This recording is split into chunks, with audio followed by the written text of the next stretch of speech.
Le thème que je propose aujourd'hui, le thème de ce soir, c'est Entrepreneurs. Oui, Entrepreneurs. Luminel vient de parler d'inspiration, donc ça tombe bien. Le thème de ce soir, c'est Entrepreneurs. C'est juste l'association de deux mots, entreprendre et muse. Lorsque je vous dis muse, les filles, à quoi vous pensez? Ça vous fait penser à quoi? Inspiration. Ok. Une muse, comme vous le dites, c'est l'inspiration. Mais l'inspiration, c'est aider les autres à se voir plus haut, à se voir plus loin que là où ils ne sont, et leur donner envie d'y arriver. C'est ça, en somme, inspirer.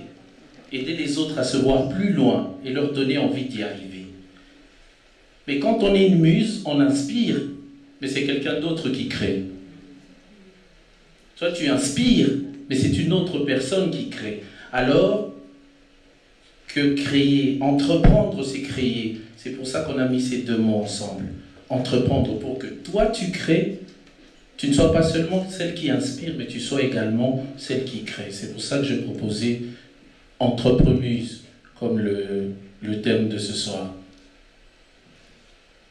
Entreprendre, c'est créer à partir des idées. Prenons par exemple l'idée d'un restaurant. On veut créer un restaurant. Quand tu crées ton restaurant, tu crées de la valeur économique. Derrière le restaurant, il y a du travail. Tu crées de la valeur sociale. Les gens peuvent venir fêter des anniversaires de mariage, des baptêmes des enfants, mais tu crées aussi de la valeur culturelle.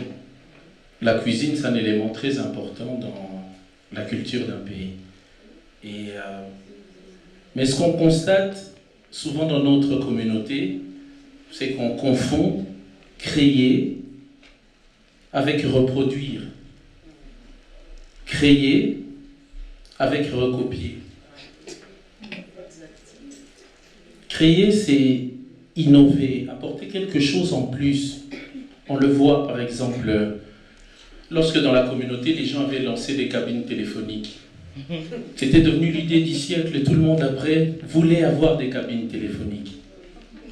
Lorsque les gens partent en Afrique, spécialement au Congo, pour construire des flat hôtels, après, tout le monde voulait faire des flat hôtels. Résultat des courses, l'offre dépasse la demande, les flats sont vides, et voilà. Aujourd'hui, maintenant, dans la communauté, qu'est-ce qu'on constate, les filles? Depuis qu'une fille a lancé l'idée du maquillage, même celles qui avaient l'habitude de porter des maquillages de nuit la journée, elles se sont découvertes tout d'un coup un talent caché dans le maquillage. Tout le monde veut maquiller. Alors qu'entreprendre, c'est pas recopier. Entreprendre, c'est créer de la valeur à partir des idées.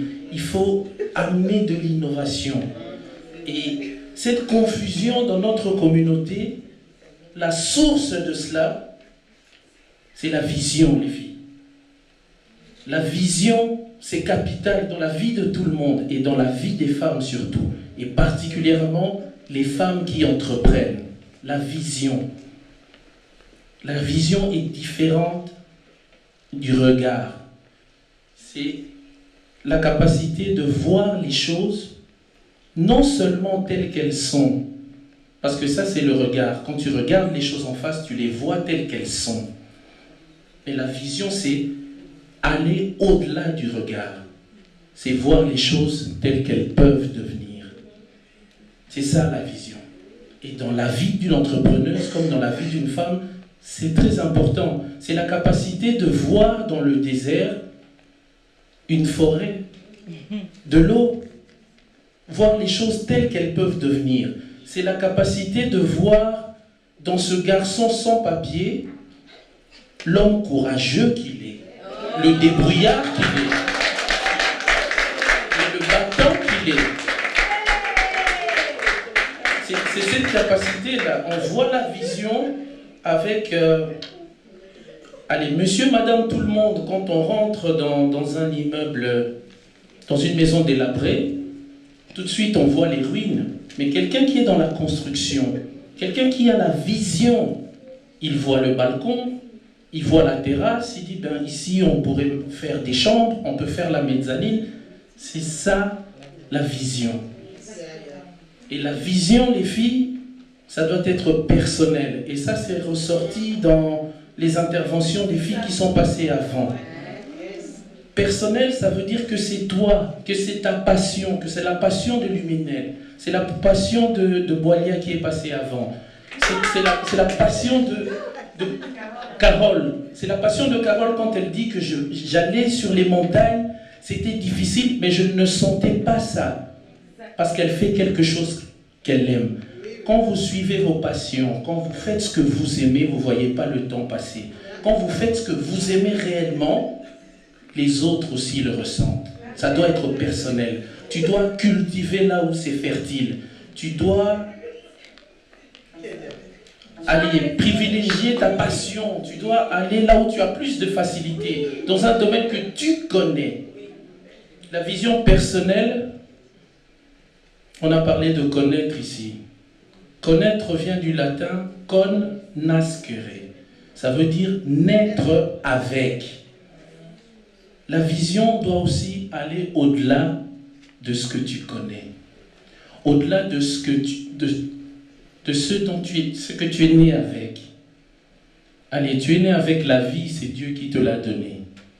Tu es né avec un nom, ce sont tes parents qui te l'ont donné. Tu es venu avec une langue, c'est tes parents qui t'ont donné la langue. Mais toi, dans la vision, tu dois aller au-delà de ce que tu as reçu pour aller chercher des choses par toi-même, pour que ça devienne personnel. Depuis que tu as reçu des choses, toi, qu'est-ce que tu as été recherché? Quelle langue en plus tu as été recherché depuis que tu vis dans un espace où il y a la paix, où tu manges à ta faim, où tu as la possibilité d'étudier? Qu'est-ce que tu as été chercher en plus? Depuis que tu lances ton association et que tu tournes en rond, quelles sont les relations en plus que tu as été chercher? Tu as investi dans quel séminaire pour avoir une expertise en plus, des compétences en plus? Tu es allé faire quel voyage pour sortir des sentiers battus, pour sortir de ce que tu sais, de ce que tu connais, pour aller au-delà? C'est ça aussi la vision. Et bien la vision, les filles, c'est sûr que c'est personnel, mais elle doit s'élargir au-delà de ta personne. Pourquoi je dis ça? Qu'elle doit s'élargir, elle doit aller dans la communauté. Parce qu'ici, on est dans la communauté. Pourquoi? Parce que si tu veux aller vite, pars toute seule. Mais si tu veux aller loin, pars en groupe.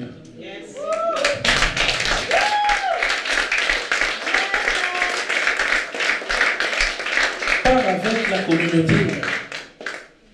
En parlant de communauté, on est une communauté très, très croyante. Je sais qu'on connaît tous le Notre Père. Hein. Donne-nous aujourd'hui notre pain quotidien, mais dans la communauté, on n'a pas de boulanger. On a sûrement des sœurs ici présentes, des frères présents, qui sont pâtissiers, qui sont boulangers, mais ils travaillent pour des autres.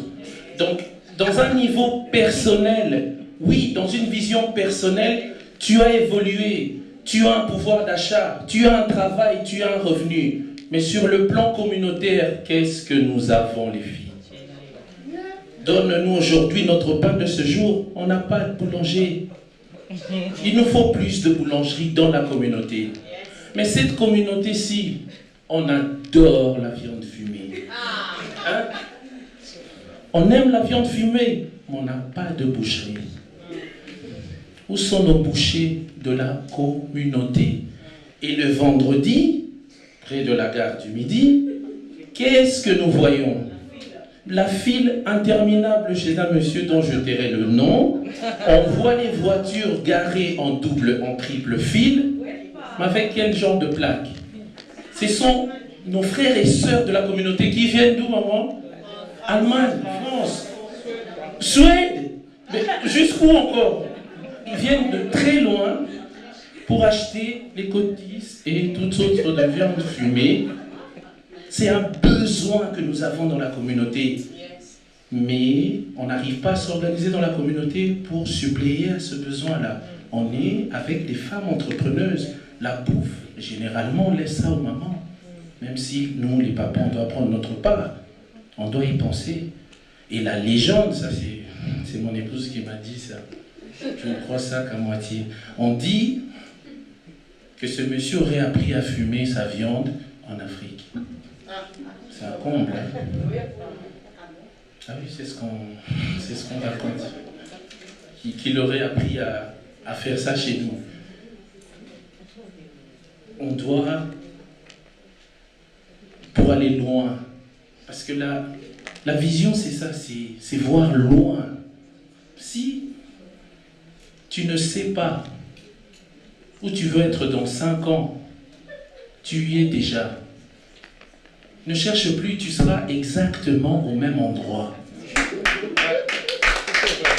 faut voir loin.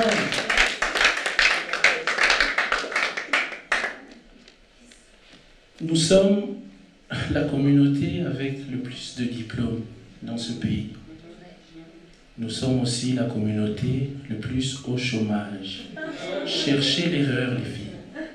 Plus de diplômes, plus de chômage. La vision. Il y a eu un malentendu intergénérationnel entre les parents et les enfants. On connaît ce discours par cœur dans la communauté ici. Je veux que tu ailles à l'université, je veux que tu aies un diplôme. Généralement, quand on nous dit ça, c'était pour faire quoi? On connaît les filières que les parents nous donnent. Comment? Médecin, droit, ingénieur, la grande fierté de maman. Hein? Ingénieur. Et quoi d'autre encore? Mais le quartier de tête, droit, économie, avocat, tout ça, architecte. Mais où sont nos plombiers?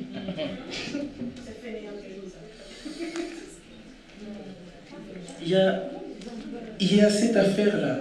Parce que, pourquoi j'ai parlé de malentendu? Le vrai message derrière ça, parce que nous aussi, nous sommes parents. Il ne s'agirait pas qu'on refasse les mêmes erreurs. Le vrai message, c'est, mon enfant, je veux pouvoir être fier de toi. Je veux que tu réussisses ta vie, que tu sois indépendant financièrement. Je veux que tu aies un travail, une place dans la société, que tu sois respecté, que tu sois quelqu'un de respectable. Ça, c'est le message. Et à ce niveau-là, il y a un malentendu quand on bloque sur les NIF, on bloque sur les diplômes, alors que quand il y a des travaux à la maison, ça passe dans les autres communautés. On a besoin de restaurer le cercle. Le cercle, c'est quoi? C'est quand ma tante qui va faire du nettoyage à l'hôpital, ou ma maman qui est aide-soignante, ou les mamans qui sont infirmières, nos tontons qui sont livreurs, quand ils ont leur argent, que cet argent tourne dans la communauté. Il faudrait que quand on a envie de faire les cheveux, qu'on aille chez John Coiffure, qui est un entrepreneur de la communauté, qui est propriétaire de son business, qui offre un service aux membres de la communauté. Une fois les cheveux faits, ce serait bien qu'on aille chez Basunga, qui est un pharmacien de la communauté, si on a besoin de nos médicaments, qui est propriétaire de son business et qui donne du travail à la communauté et qui rend service. Mais après, la chaîne se brise très vite. On a tous des smartphones. Il suffit que ça tombe. Plus personne dans la communauté ne sait le réparer. On a des ordis, les enfants réclament des iPads et tout ça. On te dira, va du côté de l'aumônier. On sort de la communauté. On sort de la communauté. Ce n'est pas d'un repli communautaire qu'il s'agit. L'idée ici, c'est que on continuera à payer les impôts, les cotisations, les taxes. Mais tant qu'on évolue dans nos individualités, Dans la communauté, on n'est rien, on n'a pas de poids, on n'a pas de pouvoir, on n'est pas structuré, ça n'ira pas. Il faut faire attention au cercle. L'autre malentendu, c'est par rapport à l'éducation. Quand on parle de la vision, éduquer les filles, ça vient encore du latin ex ducere. Ex, ça veut dire dehors. Hein, les filles? Un ex. C'est quelqu'un qui est en dehors de ta vie. Ex, c'est dehors. Éduquer, c'est conduire. Éduquer, c'est conduire dehors. Nous devons, en éduquant les enfants, on doit les conduire en dehors de nos peurs. La coach a parlé des peurs. On doit les conduire en dehors de nos échecs. Conduire les enfants en dehors de nos limites. Conduire les enfants surtout en dehors de nos rêves. Quand toi, parent, tu commences à vouloir que ton enfant réalise les rêves que toi, tu n'as pas réalisés, qu'il vive tes rêves à toi, on sort de l'éducation. On commence à rentrer dans l'enfermement.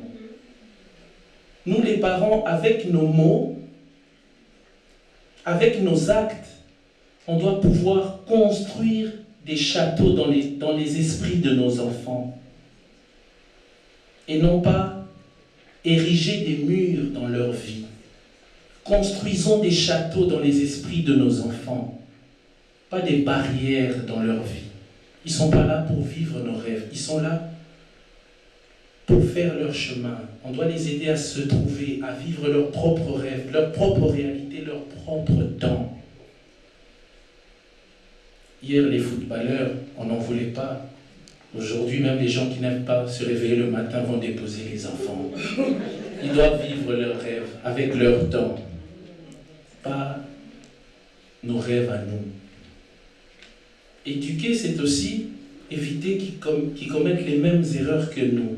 Et pour ça, ce que nous avons appris très tard, c'est par là que nous devons commencer. On doit apprendre ça très tôt à nos enfants. Si tu as appris très tard l'importance du permis, c'était une limite pour toi. Ça t'a limité dans ta recherche du boulot ou dans autre chose. Fais en sorte que les enfants aient le permis plus tôt. Si tu as appris très tard que le racisme, ce n'est pas une opinion, c'est un système. C'est un système. C'est un système qui fait que certaines personnes sont au-dessus et pour les autres, c'est bloqué. C'est un système, ce n'est pas une opinion. Imagine, si c'était qu'une opinion, imagine un noir qui dit « sale blanc ». Imagine, c'est son opinion.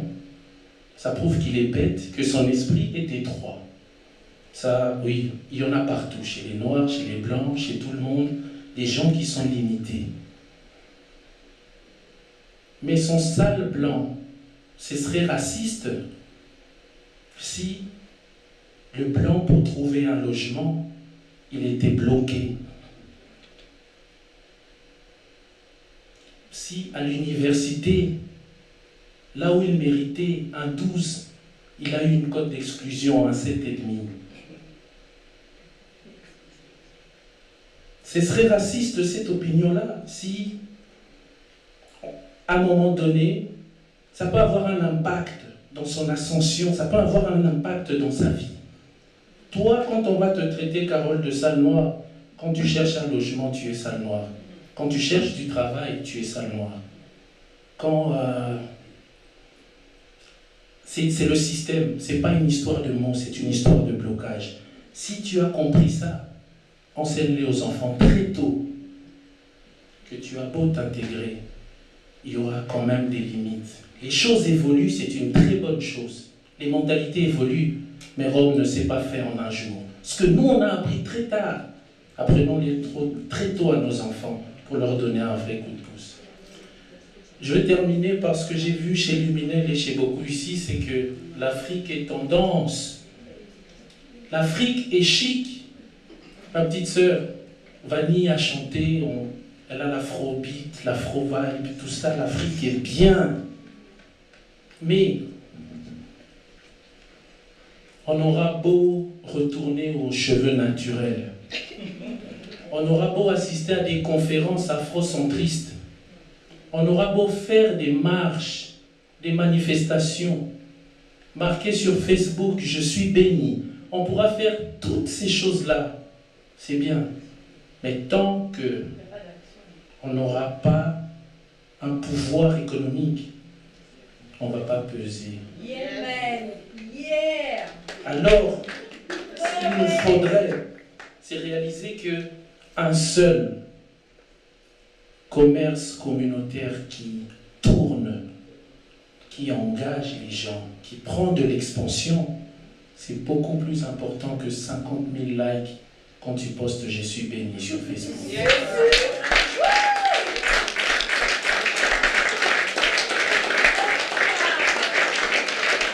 Alors, soyons des entrepreneuses. Je suis Dadi Mumba. Merci.